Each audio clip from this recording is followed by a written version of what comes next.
Well, that's the ultimate goal in education because everything is connected. You can't have one subject without the other. You can't have math without English. It's Dr. Deborah Thompson here. Happy Webinar Wednesday. I'm pleased to present and have a great conversation with Mr. Jonté Lee. He is not only the award-winning Best Teacher of the Year award, particularly the Instructing During the Year of Change, and that is in the DC public school system and sponsored by the DC Education Fund. So thank you for that, DC Education Fund. He is a science teacher at Calvin Coolidge High School in Washington, D.C., and he's been on CNN. He's been all over the place. So let's welcome Mr. Jonté Lee. Thank you so much for being here. Thank you so much for having me. It's my pleasure. You know, I had so much fun the other day teaching your students about One Health, and I was so impressed by them, but we'll get to them later. Let's talk about you. How did you get to where you are today? Where did you come from? What were the steps involved in having you win the Best Teacher of the Year? So I took non-traditional steps to a traditional career. That while the neighborhood kids played with action figures and Barbie dolls, I played with textbooks. But I didn't have the courage to go into teaching. And so I spent 4 years in corporate America. Then after that, I spent some time in for the nonprofit. And it wasn't until working for the nonprofit organization, I started to teach part-time college courses in business. And so from there, I enjoyed my part-time job more than my full-time job. And that's when I knew that it was just a matter of time before I was going to transition and into teaching. So one day I was driving down Georgia Avenue. I never listened to the radio, never, ever, ever, because it's like white noise to me. But they had an ad for an alternative certification program at Howard University and through the College of Education. I went there. 4 months later, I'm in the classroom. I never looked back. Holy cow. Holy cow. So let me get this right. So you were teaching at a university level, the business. Yeah, at the University of Phoenix. Mm-hmm. Who always had an interest in science. Yes. And so what happened was I got my bachelor's in biology and with a minor in chemistry. And so I went into the PhD program for biology, and I realized that just wasn't for me. And that's when I opted to get my master's in marketing. But I had enough biology credits into where I had 30 plus graduate hours of graduate science hours. And so that's how I was able to make the transition and into teaching science. That is awesome. Yeah, go bio majors. I was a bio major. That's awesome. Wow. So did you, like when you were a kid, did you see yourself as a teacher or were you? I loved teaching, but my family was like, no, either I was going to be a doctor or a lawyer and engineer, but no teaching. And teaching has gotten this bad reputation as to where if you can't do it, you teach. But there are some people who just naturally love to teach, and that is their gift. And teaching is my gift. And I am happy that I went into this profession. And like I said, I never looked back. Awesome. Well, I see that you were incredibly inventive because it looks like you converted to a classroom. Yes. What was your thought behind that? And so I pulled from my corporate America marketing and experience is to whenever you are filming, always make it look full. And so with that was, I also brought things from the classroom, and because I wanted my students to tune in and see a familiar environment. And because when they're in a familiar environment, their anxiety decreases, and that's when the learning is able to increase. That is brilliant. It's school, right? I didn't even think of that. But from your background, and it's such a diverse background, you're like, okay, I'll just take that skill, I'll take that knowledge, and then make it work. Yes. And Yeah. that's the great thing about learning is finding all of those connections and just making it work and blending it all together. Yeah. And what did your students think of this? Oh man, for the longest time it was like Mr. Lee has a kitchen. Mr. Lee has a kitchen, and it's so crazy, and because we don't humanize our teachers because they just appear at 8:30 and they disappear at 3:30. That was the biggest thing. Mr. Lee has a kitchen. However, doing lessons over Instagram, Facebook, and utilizing social media platforms, that the students absolutely loved it and they bought into it. What are the tips and tricks and tips for teaching and engaging students in high school? You have to form relationships. That's just it. Um, Even though they are young adults, they are still children at heart. They like to play, they like to laugh, they like to roughhouse, they like to crack jokes, they like to make pranks. Um, it's you have to form a relationship and get to know them individually and not collectively because they bring their own personality. Um, one day, a student may be talkative. The next day, they may just be quiet for like 2 whole months. It's just their personality. So it's just getting to know them. And once you get to know them authentically, they can sense that, and you have a friend for life. For life. And so once you form that relationship, any type of correction you give them, they don't view it as correction. They view it as positive critical feedback, and they try their best to incorporate it. Yeah. So it's all about relationships. Yeah. I totally believe it. Oh, I wish I had that in high school. I mean, in grade school, period. I wish I Yeah. had that.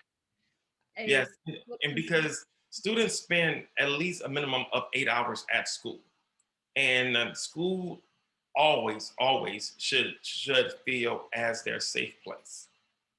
And teachers, we play a big part of that. yeah, absolutely.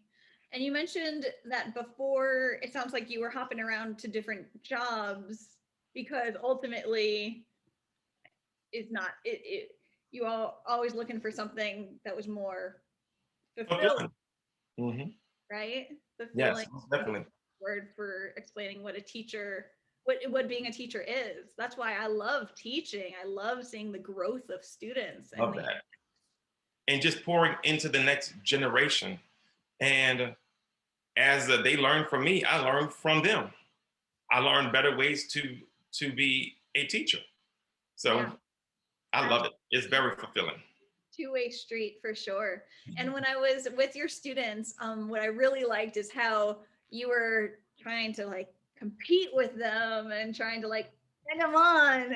Oh my gosh. So they love games, they love competition, and it's not so much that they will win the game. They want to eviscerate me. So they don't want to win by 5 points. They want to win by 50 points. They want it to be known that they are the best.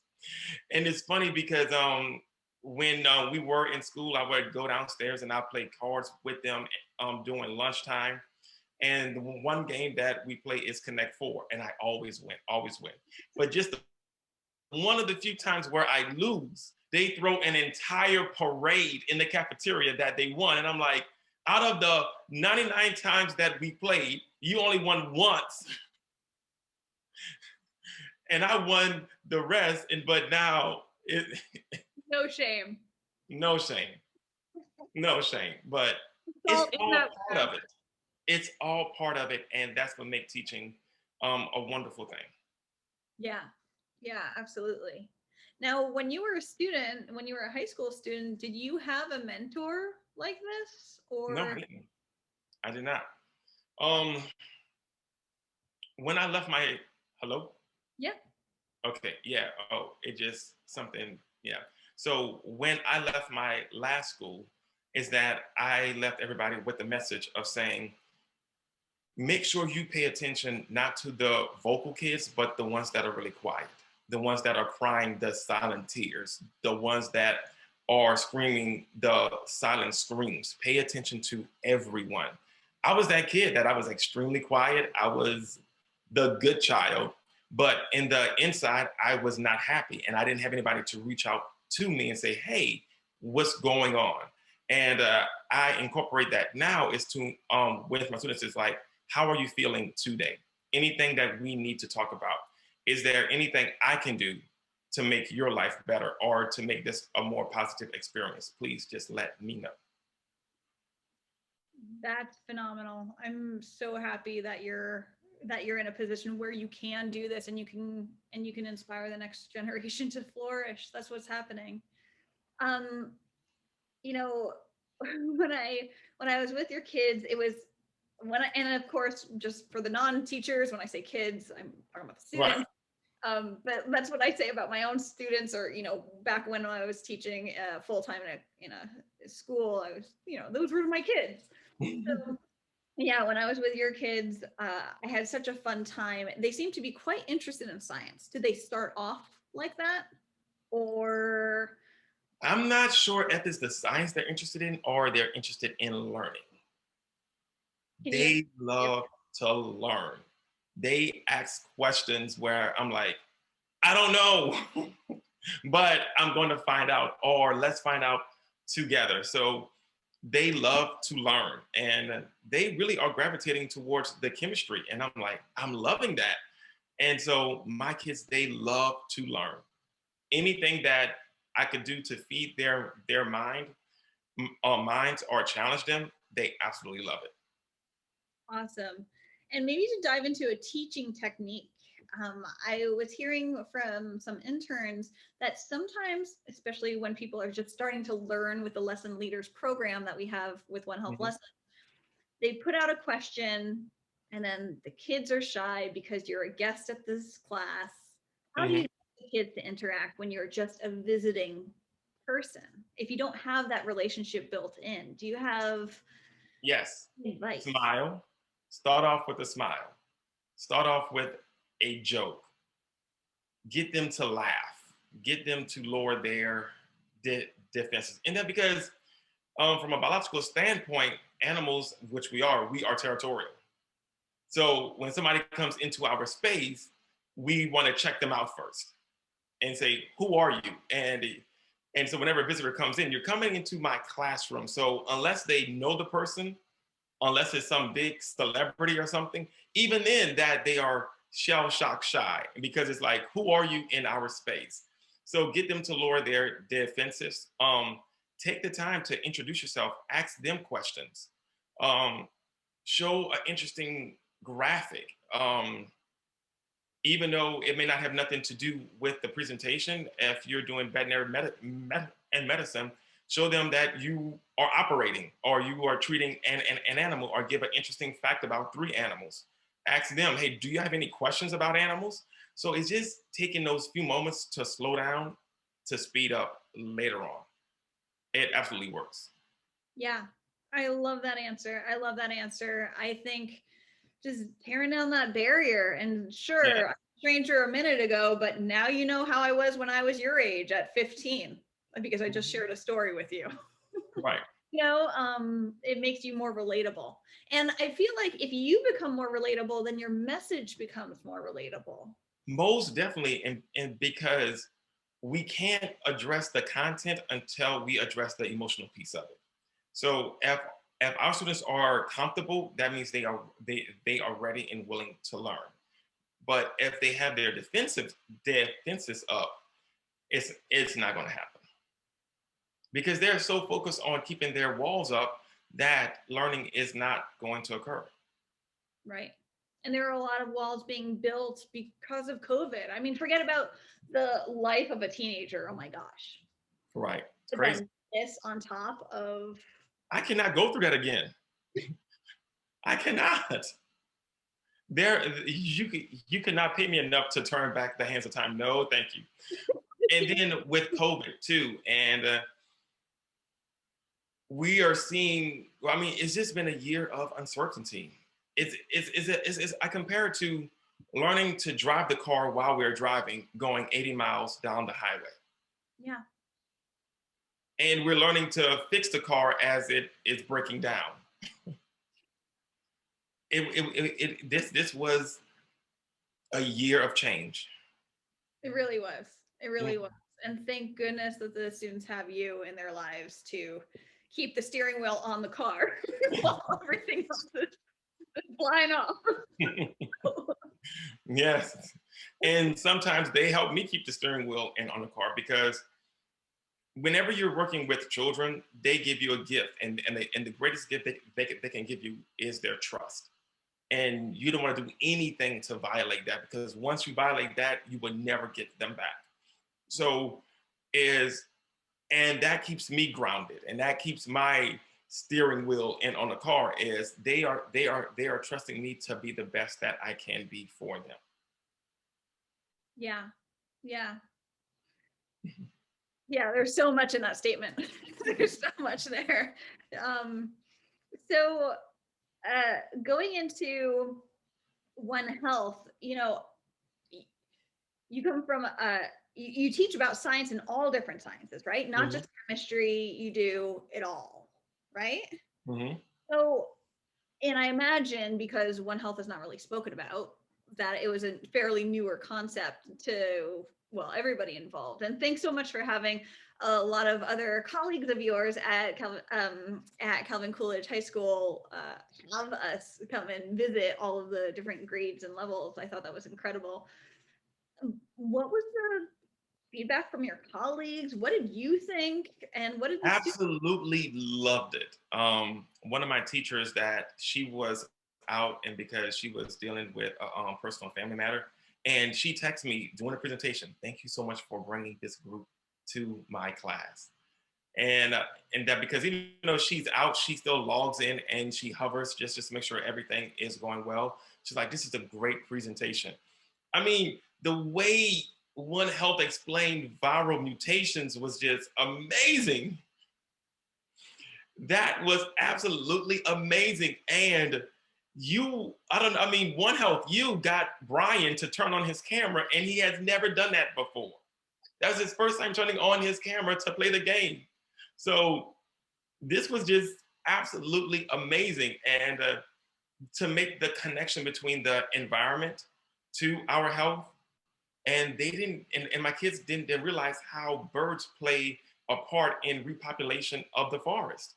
So having all of that it was just a great experience, and my kids had a great time learning.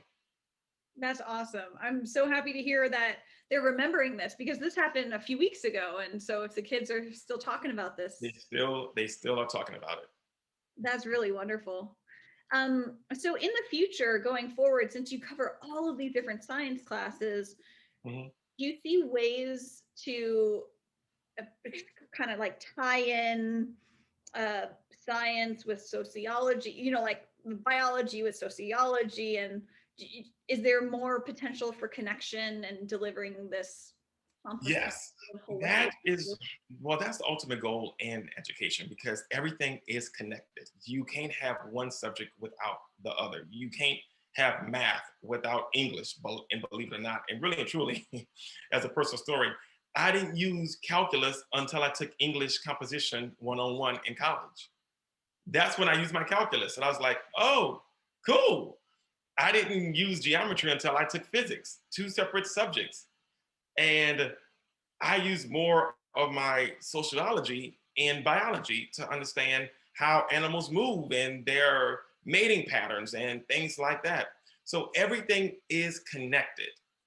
We need to do a better job on our end in education of making those connections for our students and not teaching in silos, but teaching holistically. Yeah, I agree with you. And that's why I built up One Health lessons because I'm like, okay, well, I didn't get this when I was growing up, but this is what needs to happen. So I'll create these lessons and see how far they go. Yes. unfortunately, it's gone global, which is awesome. extremely well. Yeah, yeah. So that's really good to hear that more and more people are interested in getting this holistic message out and trying to combine different subjects in the same class with students because, as you said, there's so many silos, but then the world doesn't work in silos. It I does mean, not. yeah, Everything's connected. And those are, and I'm gonna use this word loosely, those are the greats in our society, the people who could see those connections. What if very few people saw the connection of having a cell phone, what that would do to the prices of having a watch earlier on? Because we don't wear a watch because we have our cell phone to check the time. And even when we do wear a watch just for fashion, we still pull out our cell phone to check the time. So very few people saw that happening because they're able to connect different things. And the more connections that we can make, the better we become at inventions and being creative. And that because we can see the big picture. yeah, yeah. And I'm all for that teamwork. Even though I do animal health as, my specialty, that doesn't mean that I can't work with an ecologist or a legal Correct. planner. Do, Mm-hmm. do you think that students are starting to realize that it's okay to get out of these silos, or are they more focused on the directives coming from the schools? Do you see what I mean? Is it the chicken or the egg? Is it the students more interested and then the schools catch up, or vice versa? It's funny. So I'm gonna take a 10-second tangent. If anybody asks you what comes first, the chicken or the egg, and just like you say, the the answer is a circle does not have a beginning or an end. That's the answer to the chicken or the egg. Um, Very few students are able to see those connections naturally. Mhm. It's up to us as teachers to expose them to many different things and guide them to see the connection between the different subject matters. It's not until you become an adult and your thinking pattern changes and you can start to make connections between things because you have more experience. But as a student, they may not be able to see it directly unless it's pointed out earlier on and provide that conditioning for them to start to think about things holistically. Okay. And if a student is taught or exposed to this idea that Mhm. everything is related, how do you think that that could influence or change a student's mindset? Oh, one, they will be brilliant in whatever field that they will go into because now, because they can make different connections, they can study things differently. They can do different types of research methods or research experiments, no matter what field that they are in. They will be able to see how if I impact this, how will it impact this? And so having that holistic point of view is crucial. Yeah, so we need to do a better job at doing that part of it. Yeah. And so what I'm hearing is consequences, right? One action will have a cascade effect. And Correct. that's how we're playing into our environment. And now it's getting back at us. So that's just the way nature is, and everything is connected, as we said. This is incredible. And could you just touch upon, since this was a career change for you, going back, Mhm. going to education, do you have advice for people who are considering doing what you've done and switching into education as a profession? Yes. So this is going to be a 2-minute answer, if that's okay. Please. A parent reached out to me on Instagram and we set up a phone conversation. And the first question she asked was, I have two children, a son and a daughter. How do I get them more interested in STEM? That was a question. And I said, and I laughed, I said, that question has been floating around for decades now. And I finally found the answer. And I told her, I said, you don't. Don't push them into something that they're not naturally interested in. Find out what is their interest and you deep dive into it. She says that her son loves to play video games. I said, that's a great start. Don't disencourage that. Encourage his video game playing, but also have him look at video games in a different lens. Because now people watch people playing video games just like I watch people playing sports. It's crazy. Like, and people get paid to have people watch them play video games. And I'm like, wait, what? And I said, if you could, now you are showing him entrepreneurship. You're showing him in economics. Now you can even bring in the science part. Hey, how does this video game work? Why don't we create a video game? Now you're bringing in more of the technology, the engineering, and also the science, and really the math piece of it. So whatever they're interested in, have them do a deep dive into it and bring in that holistic approach to it. Not just push them to become an engineer, because what if they don't want to be an engineer? So to answer the question about the whole job piece, do what you love. And I know. Let's have the honest conversation. Money matters.